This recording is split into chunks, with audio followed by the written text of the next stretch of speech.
Hai, sebelumnya terima kasih banyak sudah bersedia untuk aku wawancara dan terima kasih untuk waktunya juga dan mohon maaf karena wawancaranya malam-malam. Hai, tadi kan ininya di inform concernnya itu sebagai marketing research.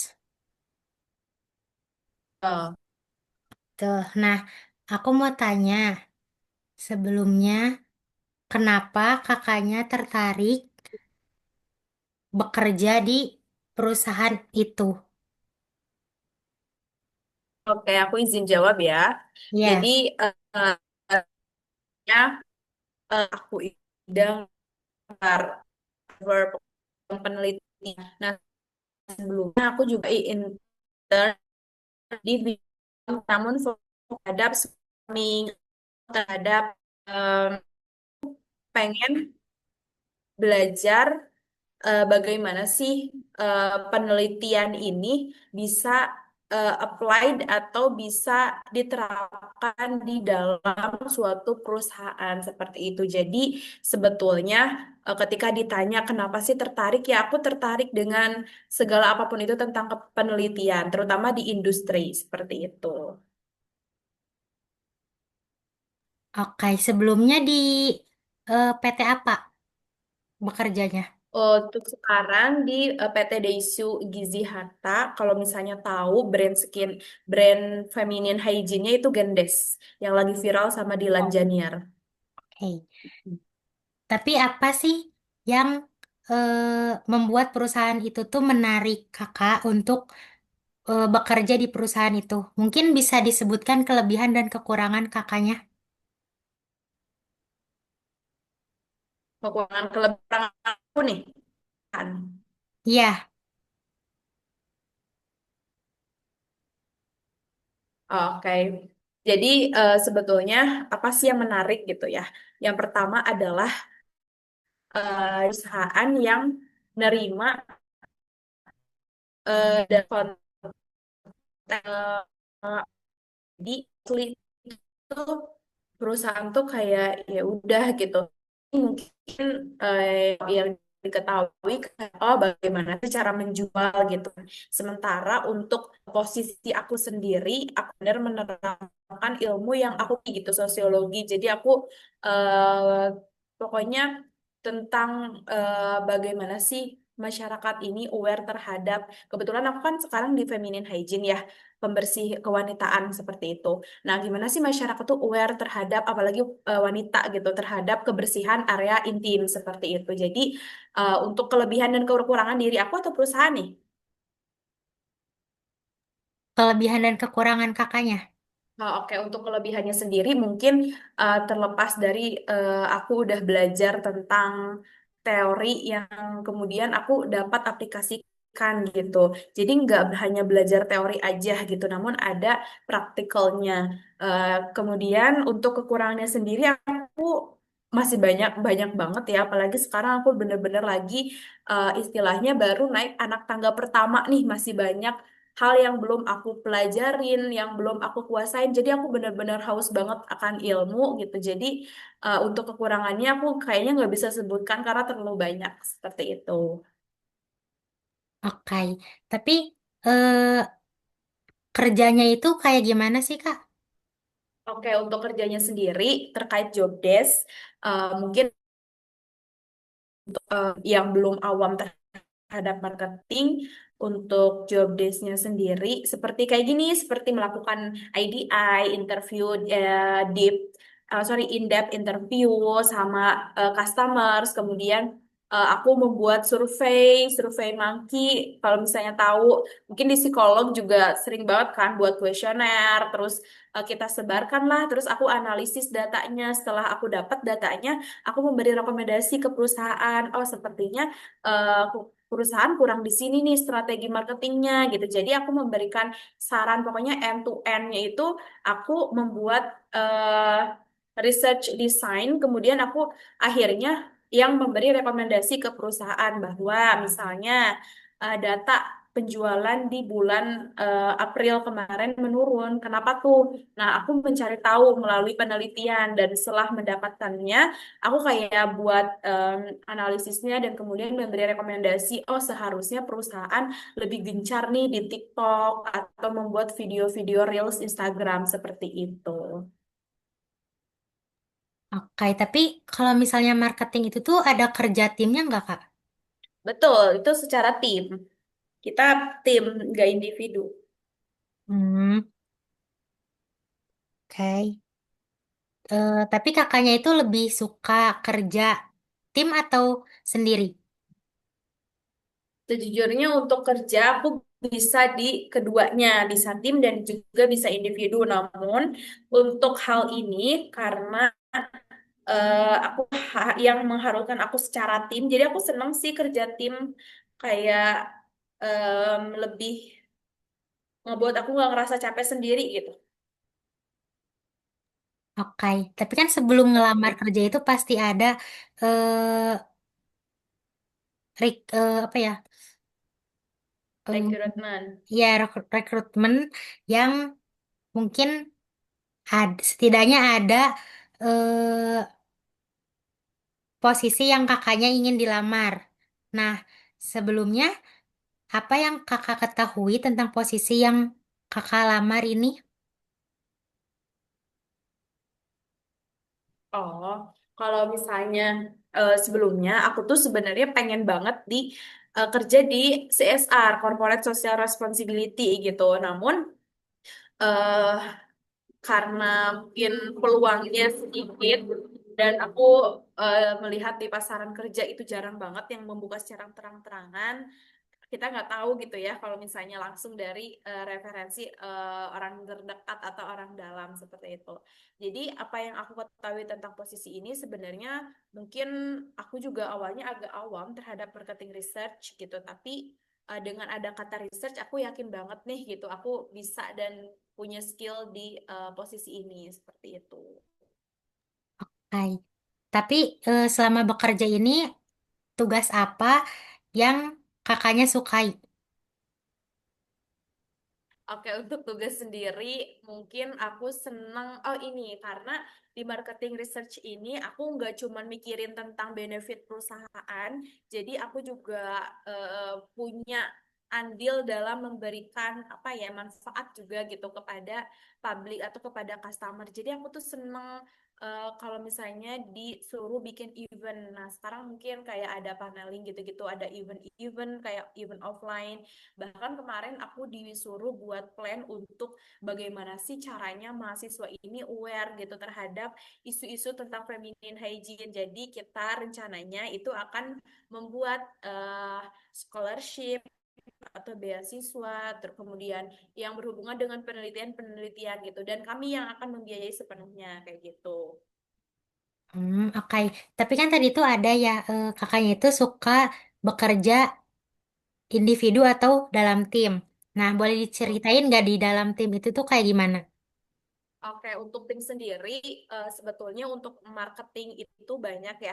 Jadi ada yang fokusnya ke advertiser, ada fokusnya ke brand, ada fokusnya ke sosmed juga, dan ada fokusnya ke content creator. Nah, sementara aku lebih ke researcher. Nah, jadi dalam satu marketing itu ada manajer. Nah, kemudian untuk tim aku sendiri ada 4 orang nih.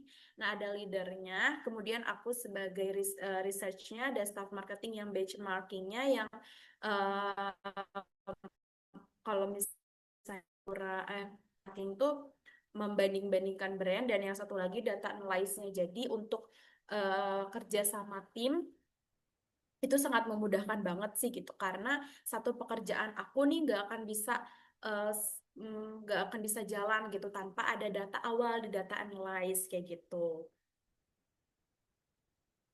Oke, tapi pernah nggak Kak di dalam tim itu tuh pernah ada konflik?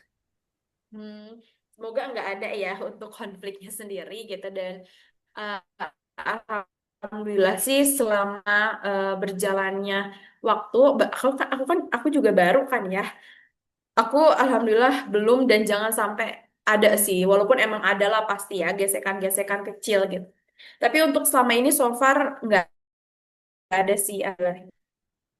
Tapi kalau misalnya nanti amit-amitnya kan pasti ada aja ya. Nah, Betul. gimana cara cara mengatasi si konflik tersebut? Oke, misal ada konflik internal ya. Nah, konflik internal misalnya apa ya? Oh, oke, misalnya aku misunderstanding dengan partner kerja aku nih. Aku minta data ke data analyst dan dia kayak nanti sementara deadline aku mepet gitu ya.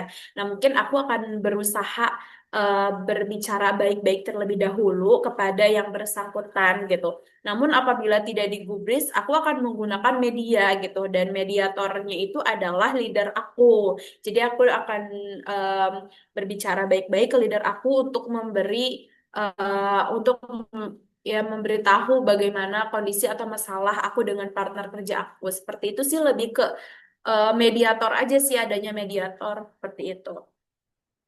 Oke, tapi sebelumnya kakaknya pernah mengikuti pelatihan atau pendidikan di bidang ini enggak? Belum pernah. Oke, eh, Hmm, berarti kakaknya belum memiliki sertifikasi yang mendukung pekerjaan ini atau sudah? belum. Belum. Menurut kakaknya nih ya, Mm-mm. eh, kakaknya melihat diri kakaknya itu 5 tahun ke depan itu ingin kayak gimana? Oke, untuk 5 tahun ke depan ya, aku breakdown dulu nih. Terima kasih sudah bertanya ya dan mengingatkan aku akan cita-cita aku. Nah, untuk tahun awal pertama ini karena aku itu sebagai pekerjaan batu loncatan aja gitu ya. Aku pengen melanjutkan untuk S2. Kebetulan eh, inginnya sih di luar negeri ya. Cuman pada Allah mungkin eh, kita lihat aja nanti gitu ya. Nah untuk tahun kedua awal nih, untuk tahun ketiga mungkin aku akan mendaftar di dosen, tapi nggak di Indonesia juga. Aku pengennya di Aussie karena Aussie itu sangat ramah terhadap sosum gitu dan sangat mendukung sekali gitu ya untuk yang kita belajar tentang social science kayak gitu. Nah untuk setelah menjadi dosen mungkin aku pengen banget nih kerja di sektor NGO juga gitu kan. Kerja di yang gitu duduk laptopan doang aku nggak bisa sejujurnya. Cuman kayak ya udah aku mencoba aja. Sekarang karir pengen tahu dulu oh di perusahaan ternyata kayak gini gitu. Kedepannya seperti itu sih untuk 5 tahun ke depan. Oke, untuk tujuan karir jangka panjangnya berarti inginnya setelah S2 itu tuh langsung menjadi dosen atau S2 sama dosen juga? S2 gitu setelah S2 itu kan lanjut dosen ya. Nah, sementara kalau di Indo itu kalau misalnya kayak gitu sih mungkin S3-nya akan aku jalani setelah aku jadi dosen gitu. Oke, tapi pencapaian terbesar kakaknya di pekerjaan saat ini tuh apa? Hmm, untuk pekerjaan, pencapaian terbesar ya, mungkin karena baru juga, tapi aku ngerasa kayak aku fast learner gitu, fast learning banget gitu. Jadi untuk 1 bulan ini aku udah menyelesaikan hampir 4 proyek gitu, yang notabene-nya mungkin teman-teman yang baru itu jadi satu proyek gitu, dan alhamdulillah aku di 1 bulan awal yang belum 1 bulan ini udah 4 proyek kayak gitu. Wow, hebat banget. Untuk ini kan Terima mungkin kasih. ini ya pekerjaannya lumayan sibuk, terus harus menguras waktu juga tenaga. Nah, menurut kakaknya nih ya, berapa ekspektasi gaji untuk posisi kakaknya saat ini? Menurut aku ekspektasi karena sebetulnya untuk posisi saat ini tuh lebih ke rancangan desain dan mohon maaf banget gitu nggak ada AI yang nggak bisa digantikan oleh AI gitu. Menurut aku untuk pasnya tuh 8 sampai 10 sih. Oke, oke. Hmm. Oke. Tapi pernah nggak eh ini kakaknya tuh kerja di bawah tekanan? Jujur nggak pernah gitu karena alhamdulillah leader aku tuh kayak baik banget dan dia kayak open gitu kalau misalnya kita capek atau misalnya kita banyak kerjaan dia kayak selalu make sure baik-baik aja terus kayak bilang kayak oh ya udah nanti aja kayak gitu kerjaannya kalau saya yang sekarang selesaikan di hari ini maksudnya kayak buat nanti bisa kamu istirahat atau kayak gimana kayak gitu sih alhamdulillahnya aman. Em, tapi kakaknya pernah memimpin tim dalam pekerjaan ini nggak? Untuk yang sekarang belum sih.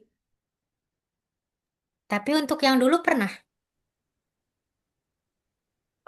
Kayak mungkin untuk tim ya, memimpin tim Iya. ya jeleknya jaringannya. Halo, halo, Halo, aman gak jaringannya? aman. Boleh diceritain nggak pengalaman kakaknya saat memimpin tim untuk mencapai target tertentu? Pada saat aku project kali ya. Nah, jadi aku itu ada project penelitian waktu itu di Batu Malang dan project penelitiannya itu berkaitan dengan kesejahteraan petani gitu kan. Yang notabene-nya aku nggak paham terhadap bahasa dan itu struggle aku gitu. Salah satu struggle aku di penelitian tersebut gitu. Namun alhamdulillahnya aku punya tim yang emang asli dari Jawa gitu kan. Jadi mereka bisa berbicara dengan masyarakat lokal kayak gitu. Jadi untuk memimpin sendiri adalah bagaimana caranya kita memfasilitasi teman-teman dan rekan-rekan kita gitu untuk membantu tugas kita mencapai goals itu gitu. Jadi untuk memimpin project itu sebetulnya susah-susah gampang karena sebagian sulitnya adalah bagaimana caranya kita mengkoordinasikan teman-teman agar kita punya satu goals yang sama gitu. Dan bagian yang mudahnya ketika kita sudah mencapai chemistry atau misalnya sudah merasa oh kita solid nih gitu. Jadi kita bisa berbagi beban kita gitu berbagi bareng-bareng untuk mengerjakan proyek yang sama kayak gitu sih. Oke. Tapi sejauh ini ada nggak kritik atau atas kritik dari atasan? Untuk kritik sebetulnya tidak ada ya, karena eh, atasan aku tuh lebih ke learning by doing aja gitu. Jadi ketika aku mengerjakan suatu tugas, leader aku itu lebih memberi saran, memberi masukan gitu. Untuk kritik ada sih yang kayak marah. Kritik tuh kayak eh just yapping, maksudnya kayak cuman ngomong doang itu nggak ada gitu. Tapi leader aku kayak memberi arahan, oh harusnya seperti ini gitu. Baiknya kayak gini, seperti itu sih. Hai. Tapi kakaknya pernah melakukan kesalahan nggak? Ya tentu kalau kesalahan, aku sering banget apalagi di tahap awal gitu. Aku bener-bener nggak paham sama sekali terhadap apa ya terhadap istilah-istilah marketing gitu karena aku tuh pure banget dari research aja gitu research murni gitu aku nggak paham tentang marketing segala macam gitu jadi aku benar-benar harus apa ya kayak belajar dari nol banget dan itu aku banyak banget salahnya di situ aku kayak gak ngerti tentang istilah-istilah marketing kayak gitulah kayak gitu. Tapi bagaimana cara kakak mengatasinya?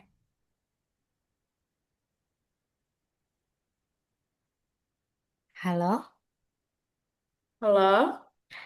Tapi bagaimana cara kakak mengatasinya? Untuk mengatasinya sendiri, aku akan memaksimalkan si learning aku gitu. Jadi setelah pulang ngantor atau pas masih di kantor, ketika free time gitu, aku kayak belajar tentang istri, aku belajar bagaimana sih ini flow kerjanya gitu. Terus aku belajar juga dari laporan-laporan sebelumnya gitu. Kayak gitu sih aku lebih ke em, belajar aja gitu. Kayak, Kayak hmm, gitu. tapi kan tadi itu kakaknya tuh di bidang ini ya, di bidang sosiologi ya. Betul. Nah, gimana sih pengalaman kakaknya dalam menghadapi perubahan mendadak dalam pekerjaan? Pasti kan ini ya bukan menyimpang sih, lebih ke jauh gitu loh, Kak.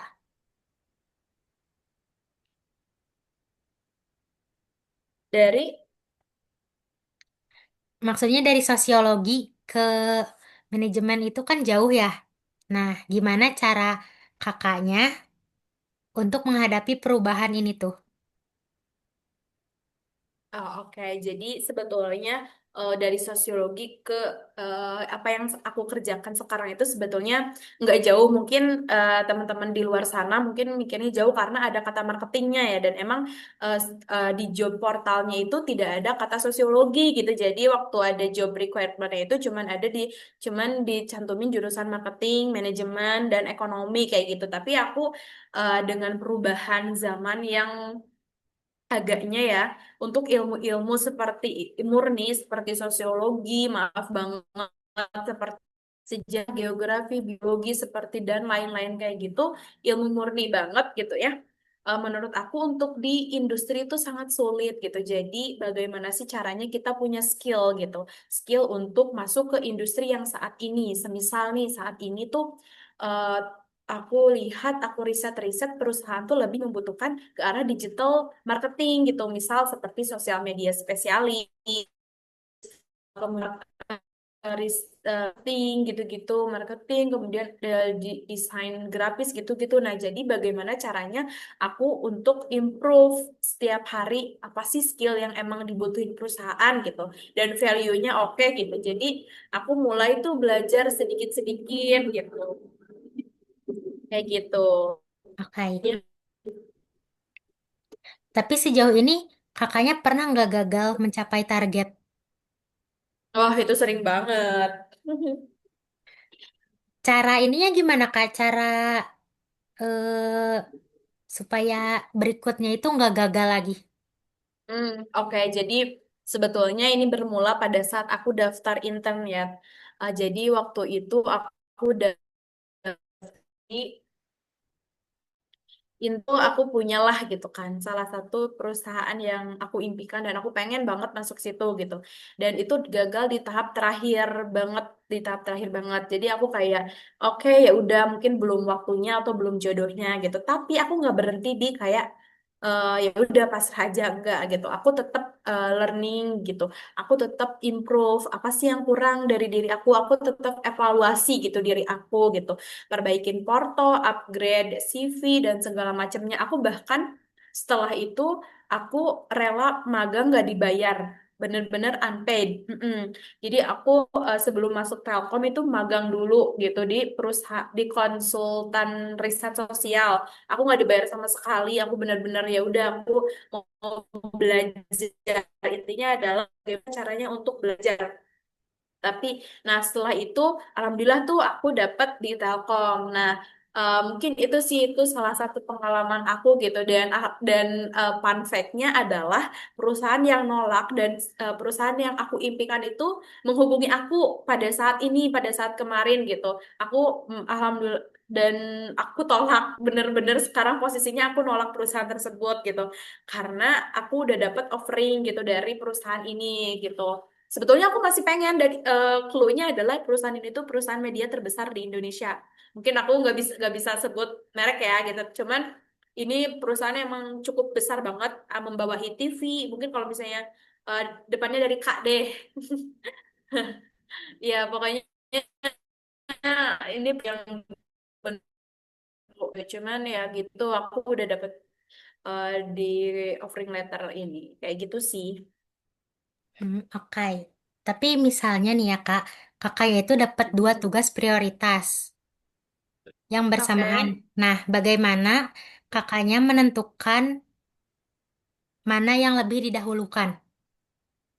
Oh, oke. Kebetulan ini relate banget nih. Saat ini aku ada tiga prioritas dan tiga-tiganya itu agaknya ini ya, agaknya bener-bener deadline-nya barengan gitu.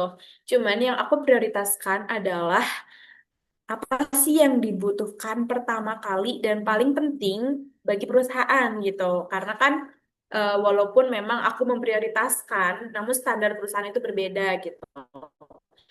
Jadi ya aku memprioritaskan apa yang dibutuhkan oleh eksternal gitu.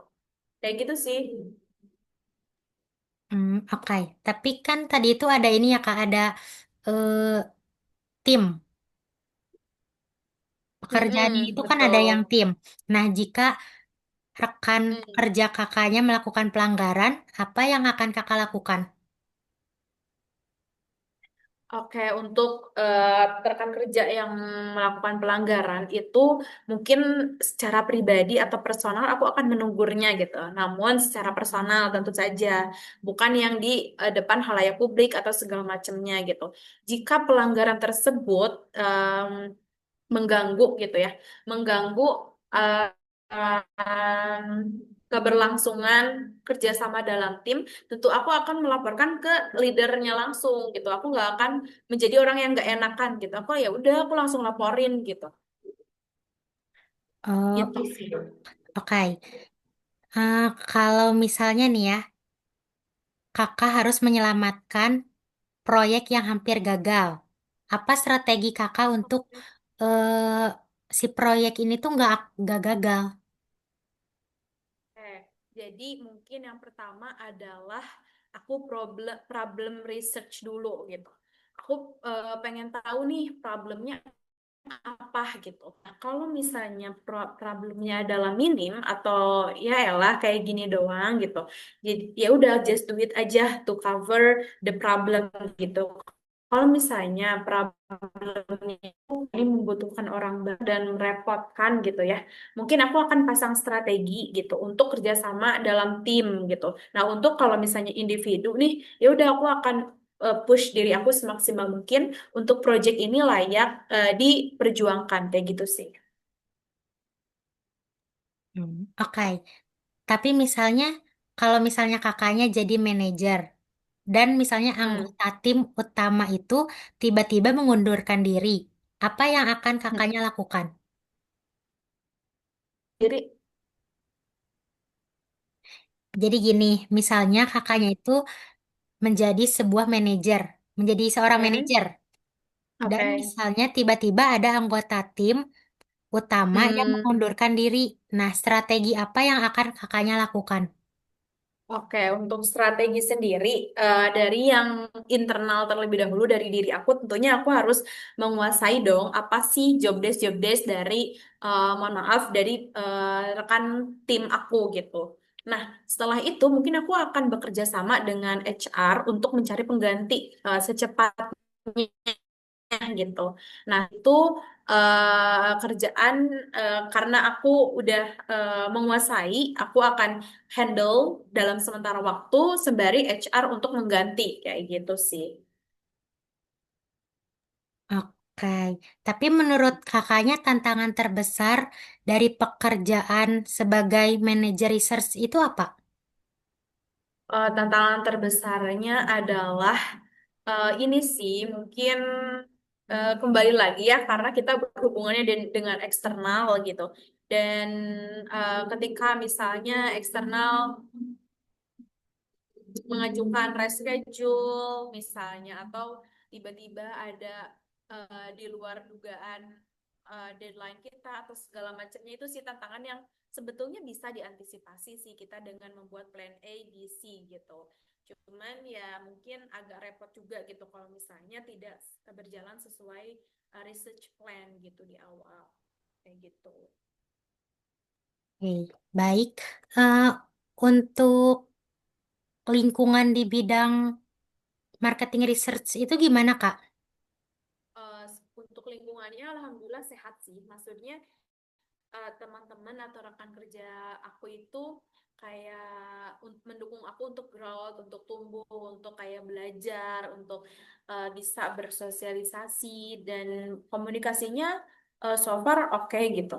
Nggak ada yang miskomunikasi atau segala macamnya gitu. Aman sih untuk lingkungan. Oke, sebenarnya udah ini sih Kak, udah nggak ada lagi pertanyaannya. Udah cukup sekian aja. Eh, Mungkin nanti kalau misalnya ada yang perlu ditanyain lagi, boleh di chat mungkin ya. Aku chat nanti kalau misalnya ada yang Oke, harus ditanyain lagi. Terima kasih sudah meluangkan waktunya, effort juga sampai keluar, sampai deket dapur. aman. Mungkin terima kasih ya Kak. Izin dokumentasi, Iya, boleh. Yuk. boleh? Ayo, satu, dua, tiga. Oke. Izin stop rekaman ya Kak.